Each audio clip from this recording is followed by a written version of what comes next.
kualiti kepimpinan parti PAS sekarang semakin longgar dan semakin tidak berkualiti.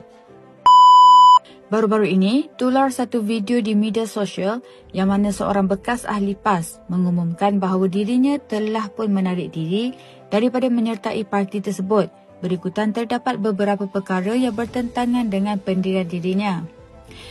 Menurut Widat Islah, ketika mula-mula menjadi ahli, dia berpendapat semua ucapan dan ungkapan yang keluar daripada ketua cawangan, ketua-ketua adun merupakan mulut-mulut ilmu, namun kini tidak lagi.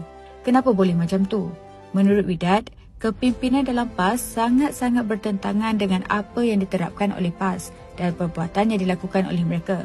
Tambahnya, kepimpinan PAS semakin tidak berkualiti juga, yang mana majoriti kepimpinan PAS banyak bercakap menggunakan emosi dan bukannya berdasarkan fakta yang jelas, lebih kepada nak buat isu. Contohnya isu ahli Parlimen Pendang tu, iaitu Awang Solahuddin yang mengeluarkan perkataan yang tidak elok seperti kota celaka. Nak bagi tahu 36-6. Selalunya bila berlaku kekacauan, kekecohan, mereka yang mula membuat provokasi sebelah sana. Tambah-tambah ni kota celaka ni. Kota Melaka. Sorry, saya tersilap. Saya silap. Tambah-tambah dia selalu buat provokasi. Meskipun Awang menegaskan bahawa dirinya tersasul dan mahu menyebut Kota Melaka, namun perkara itu secara tidak langsung sedikit sebanyak merosakkan namanya sendiri yang memburukkan parti yang membawa nama Islam. Malahan, dapat dilihat bagaimana beberapa pimpinan PAS terlibat dalam isu fitnah dan disaman fitnah sehingga beratus ribu ringgit. Sangat-sangat mendukacitakan dan perkara ini sudah tentu sedikit sebanyak mempengaruhi ahli parti yang lain bahawa PAS semakin terpesong dengan tujuan sebenar.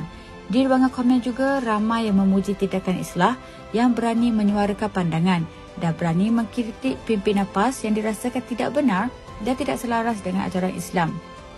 Oleh itu, ada baiknya jikalau pimpinan parti mahupun ahli parti mula memperbaiki diri mereka sendiri daripada melakukan apa yang bertentangan dengan pegangan, kerana kebaikan perlu diakui dan kesilapan perlu diperbetulkan dan akhlak mulia perlu dikekalkan.